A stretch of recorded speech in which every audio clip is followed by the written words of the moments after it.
This is Honey Badger Nation, where real estate agents from around the globe come together to grow, collaborate, and expand their business. Where we take our individual fires and put them together and make one big fire.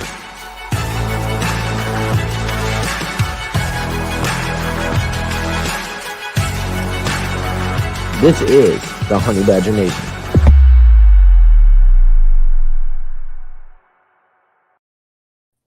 Hey, Miranda, how are you? Hey, doing great. How are you? Great. Welcome to the Real Estate Podcast. I appreciate you carving some time out today. And you're coming all the way from Canada. Yes, I am. Thank you for having me on. I'm really excited for a chat today. Yeah, of course. You know, we just met, actually. We met a month ago in a penthouse at Mandalay Bay in Vegas with our mutual good buddy Nick Cram. It was his birthday, actually. Yeah. And just really impressed kind of hearing your story and what you guys are doing up there. And I just had to get you on here and chat with you a bit. Yeah, 100%. Yeah, it was nice to meet you there.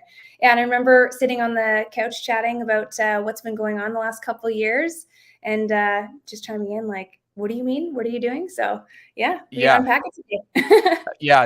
Let's get into it because there's a lot here. And for anybody watching, this is going to be extremely beneficial. I feel like, especially for anybody that is building, call it what you want, a mega team.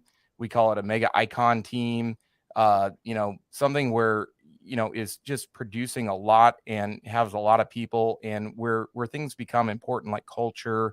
And you just have you have a different set of issues that you're dealing with, and one thing that stood out to me was the word that you used for yourself was the integrator. Yes. Yeah. Exactly. That was a big one for me because that came out from this book, right? Rocket Fuel, which I know you've read. Oh yeah. Yeah, it's a classic. Yeah, same with Traction. Yeah. Traction, yep, as well.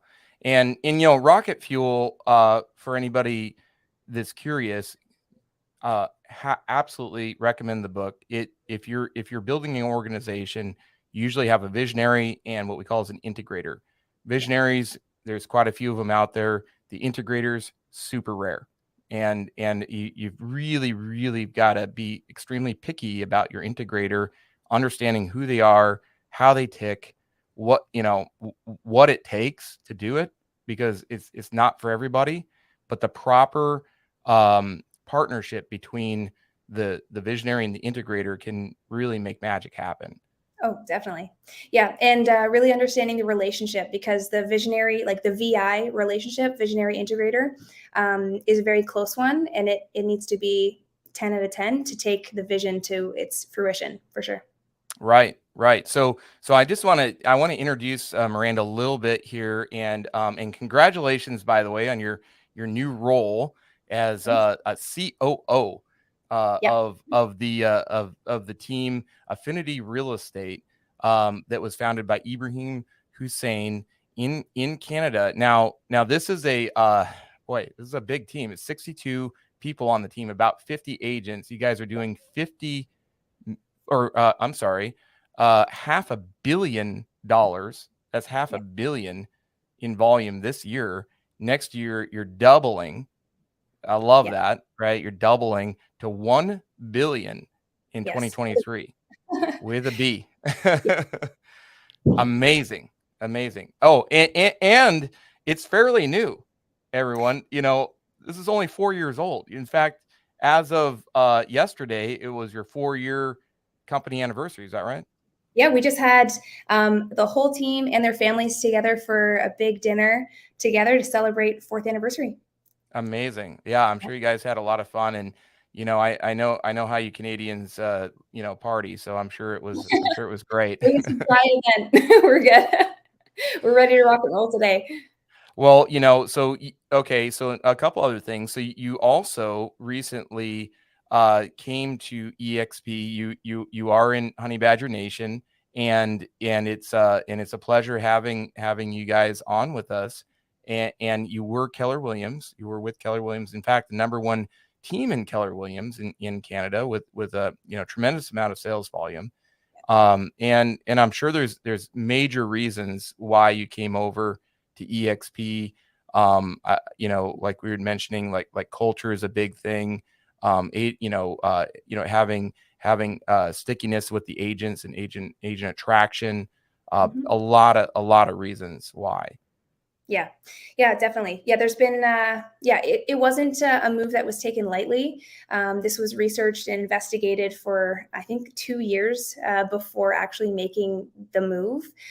For Ibrahim to move this size of a team and merge another existing team together required a lot of trust from the agents to make that move. So he definitely took his time to make sure it was going to be advantageous for everybody. Now, I'm just going to read the intro from Ibrahim about you, just because I thought it was really well written and kind of gives. So my purpose with you here today is just to deconstruct a little bit who you are and your background, just because this is going to be super valuable, I think, for anybody listening that wants to mirror what they're doing, what you guys are doing here. So, excuse me. So, Miranda is a powerhouse. Okay. She has a focus, determination, and drive like no other when it comes to real estate and other interests in her life, which include health and fitness, extreme sports, and reading, to name a few. Yes. Being one of 7 children has given her the will and drive to be a true leader in her family, community, and in the real estate industry. In fact, at the tender age of 23 years old, Miranda instinctively applied her knowledge of real estate to become a proud homeowner and investor. She continues to be a community advocate for this community that is very close to her heart. She is a lifelong learner and background in international business management with a specialty in supply chain and operations management. With vast experience and achievements in her field at United Way, Guelph, Wellington, Dufferin. Yeah. Miranda was part of Gen Next community, which she chaired for 2 years. She is a savvy social media digital marketer and applies her skills to build sophisticated and effective systems and processes for the team. Her leadership potential was quickly recognized, and she was asked to join the leadership team. She is highly skilled in sales performance trainer whose enthusiasm for the field is evident. Her eagerness to help her peers and share her knowledge has led her to become a new agent mentor and has culminated to this last step as COO and integrator at Affinity Real Estate. She is very effective, or she very effectively demonstrates what is possible by leading the way and getting it done with this, and hopes to create a legacy for future generations to come. Most importantly, she was voted the cultural leader of the month twice in the 4 months since we opened the voting to all team members. On behalf of our organization, I'd like to welcome you, Miranda, into this role. Looking forward to seeing huge positive impact you will make on our overall operations processes, agent tools, community, and most importantly, our team culture. Wow. Yes. Yeah. Amazing. Yeah. Well, congratulations again. I told you I had a little surprise for you. So, Yes. so I just thought it would be really interesting.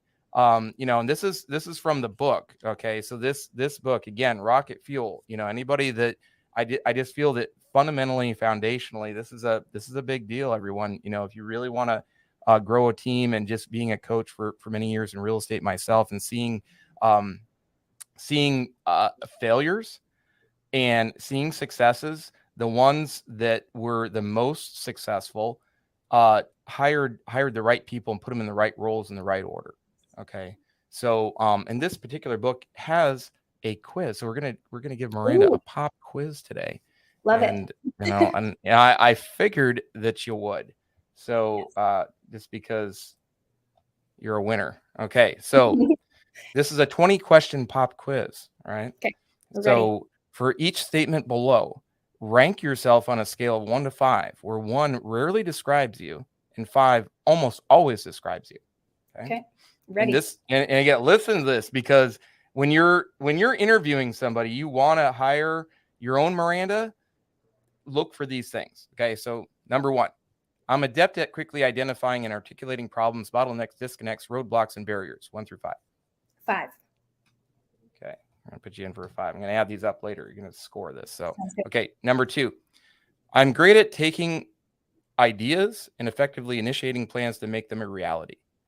5. 5. All right.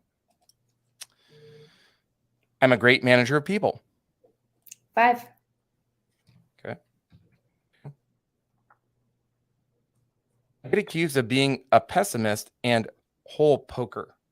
I would say a 4. 4. Yes. Okay. My natural perspective is oriented toward things that are internal to the company, getting the house in order and ship shape. Like 100%. 5. Yeah. Good. I'm good at and get a rush out of being provided with a company vision and then turning it into something real. Yeah. 5. Very driven by the idea and the vision and where we're going and making it a reality. So the vision is exciting to you and what motivates you. It's Okay. fuel. Yep. That's the fuel. Yes. All right. I'm really good at translating someone's vision into something others can understand and get on board with, laying a solid foundation for execution. Yep. 5. I'm great at choosing which options are the best priorities for the organization. Yep. 4, 5. Okay. I recognize the need for operational policy, structures, and repeatability to make the vision a reality. I'm able to define meaningful rules and put them in place without slowing things down and while improving efficiency. Yeah. 5. It's my favorite thing is building out processes. That's your favorite thing. Okay. Favorite, All right. but like if things don't have a process, I feel the need to create one. It's easy to follow, easy for people to be like, okay, yep, that makes sense. Logical order. Here we go. Right. Okay. Yeah. I naturally think about the present, what needs to happen now, and how to keep everything on track for the future vision. Yeah. 5. I'm naturally analytical, skilled at deductive reasoning, and highly adept at implementing solutions. 5. I'm comfortable being held accountable and holding others accountable. I see the value in creating the infrastructure for accountability across the organization, and I'm comfortable putting this in place. Yeah. 5. I always say, if you want to grow, you need to have a feedback-rich environment, giving feedback and receiving feedback. Okay. All right.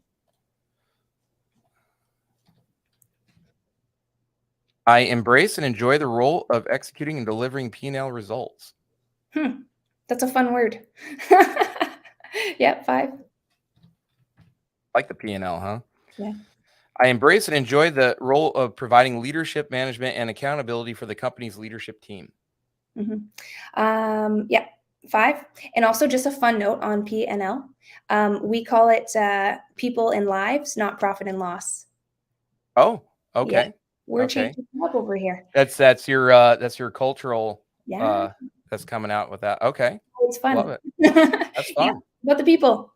Right. Yeah, it's about the people, not the dollars. Yeah. Yeah. Okay. I embrace and enjoy the role of providing leadership, management, and accountability for the company's leadership team. Yeah. 5. I embrace and enjoy the role of effectively integrating all the major functions of the organization. Yeah. 5. I embrace and enjoy the role of effectively resolving cross-functional issues, making sure they are harmoniously integrated and orchestrated. Yes. 5. I embrace and enjoy the role of ensuring adherence to the organization's core processes and operating systems. Yes. 5. I embrace and enjoy the role of ensuring the organization is aligned with the company's core values. Yes. 5. I love running the day-to-day of the business and take great pride in making sure the train runs on time. Yeah. 5. I embrace and enjoy the role of ensuring the communication is effectively flowing across the organization. Oh yeah. 5. I've been implementing all kinds of different communication pieces to make it easier. Yeah. For everybody else. Well, that is all for Okay. this. So let's add this up, see where you're at. All right. I'm gonna guess here. So you got a 94 on that one. Anything, just so everybody knows, anything above an 80, you're looking at a high level integrator, which again is probably one of the most rare hires in the business world, and one of the most critical components to it as well. Yeah. I actually took a note on this when I read through Rocket Fuel again. In terms of finding your visionary and integrator, it's a 4-to-1 ratio. 22% of people in the world are visionaries. Only 5% are integrators. Right. Wow. Yeah. Yeah. It's a search, and I would say take your time with it. It's one of those things where, if you hit it out of the park, you're going to be doing $1 billion. Yeah. And if you don't, you might be losing $1 billion. So it just A lot at stake. Yeah. it really is it really is critical to having that as part of the hiring process, and really learning that. And and again, this is one book I know of that's really good at that, just teaching one how to find it. Yeah. And people are out there, and being able to attract them too. You're filling the shoes of someone from a previous role that was an engineer type. Is that right? Okay. Propelled the business to where it is, and now you're stepping in and taking it to the next level. Yeah, exactly. You built the ship, and now we're going to launch it. Now we're going to launch it. Yeah. Exciting. This is really exciting. And what can you say is what's going to be your way of doing this? What are your plans? What's your idea here? Into getting to $1 billion. Yes. Like Yeah. you're like it's no small feat. I mean, you're gonna double from an already incredible number. I mean, you've got a good team. On average, by the way, your average agent is selling 10 million a year, and of course that's in Canadian, but still, it's pretty sizable amount per year per agent. When we look cross board at teams, generally people aren't doing that, and so maybe two questions. Like, what do you feel like is driving it thus far in having such a high volume per per agent? And then obviously there's some that are making more than others, but we just look at an average. And then also, how are you looking to, what are your plans to doubling that? Are you just going to look at doubling team size? Are you going to be doubling efficiency? Because just from my limited perspective, I mean, a 10 million per on an agent, that's already doing pretty good. So like, what are you going to do to get twice as good? Yes. Okay. So yeah, a couple questions there. So right now, how are we getting people to have the efficiency that they have? I think it really comes down to culture. And culture, I think, is a word that gets thrown around a lot. Like, oh, we have great culture. But people are excited to show up. They're excited to come in and collaborate. And like, even for Honey Badger, it's about collaboration over competition. One of our core values, our number one core value, is abundance. We fundamentally believe that there is more than enough business to go around, and we support each other in doing that business, and we don't like overstep each other. It's because there's more to go around.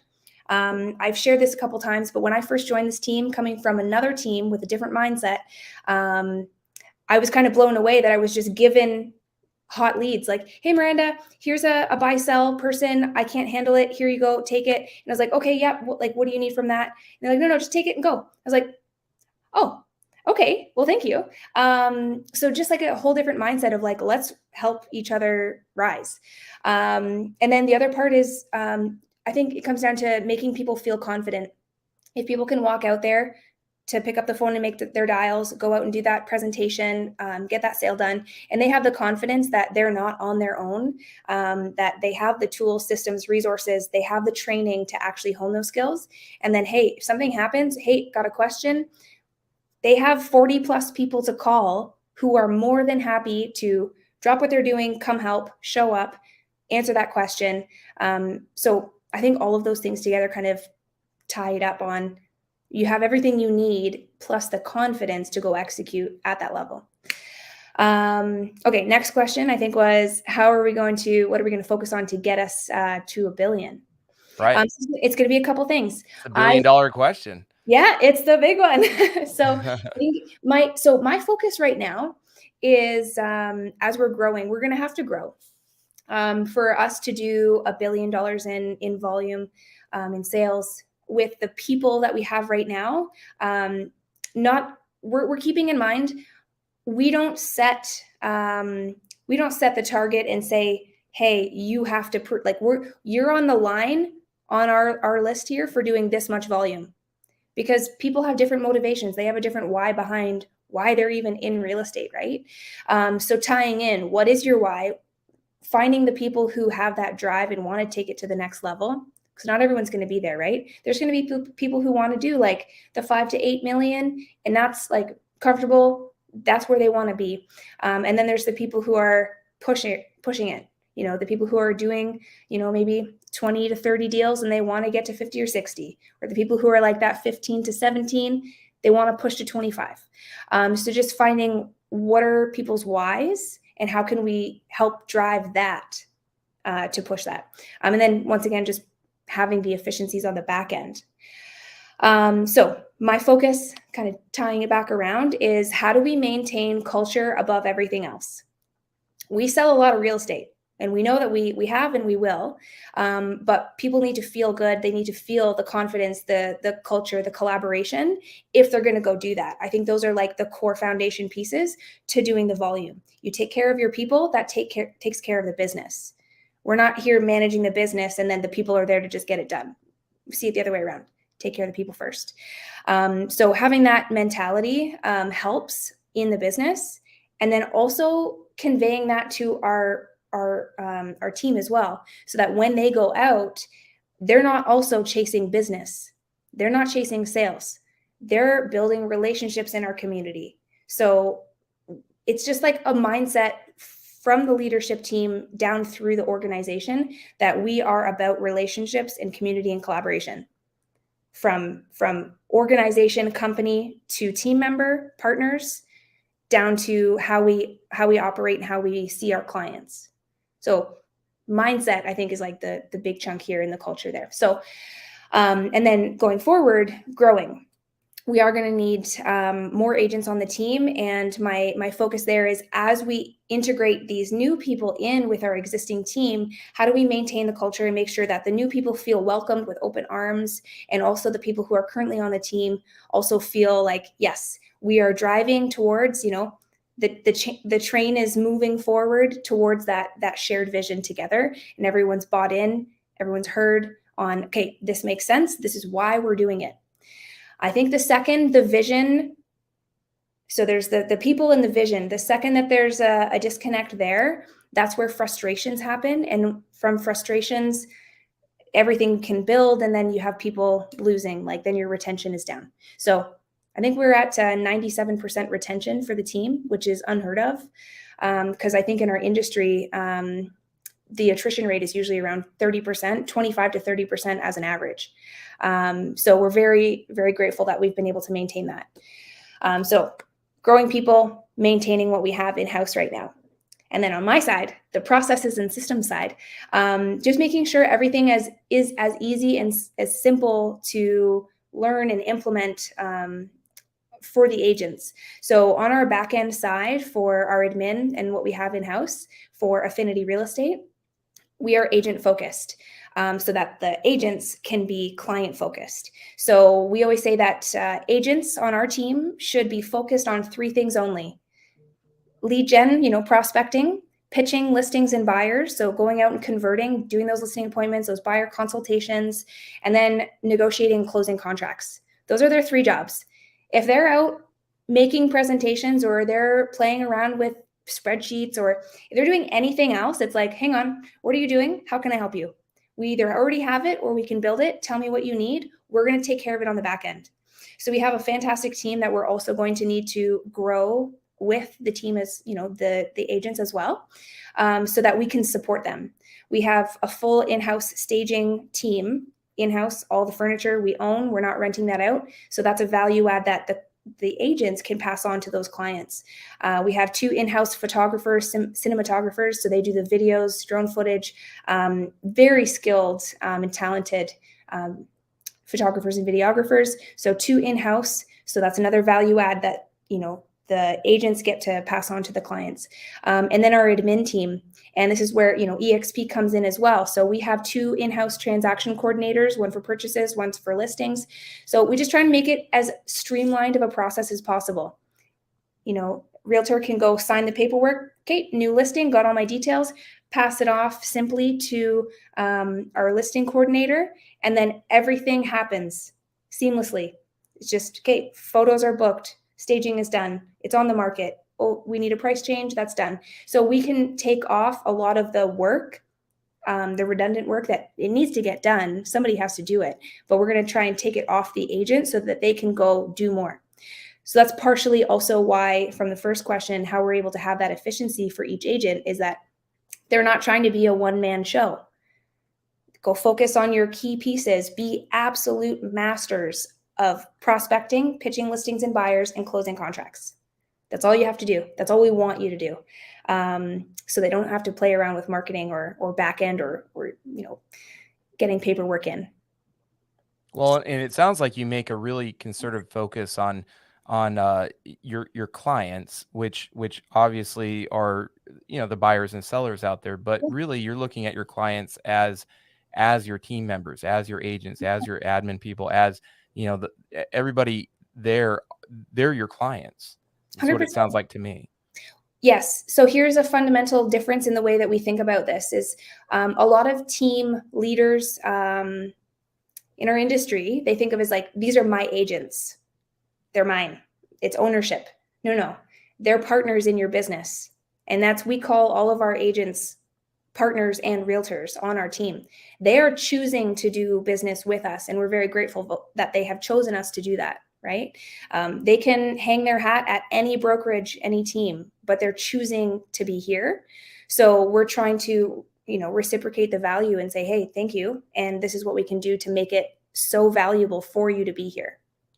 Yeah, that's amazing. That's a really great attitude to have, and I know what you mean, and people feel that too, and that's why I feel like EXP in the whole ecosystem and the business from a fundamental level and a cultural standpoint is why it works, and because we're really happy to have you, and it's really great to be a partner with you and Honey Badger Nation and EXP and everything that brings, and in the same in your ecosystem with your own particular team, and they feel that as well, and you're just echoing that whole idea with them, and that's I just feel like that's a really big strength that you guys have. Yeah And it's something that as a leadership team we really strive to make sure that, because like language is so powerful, right?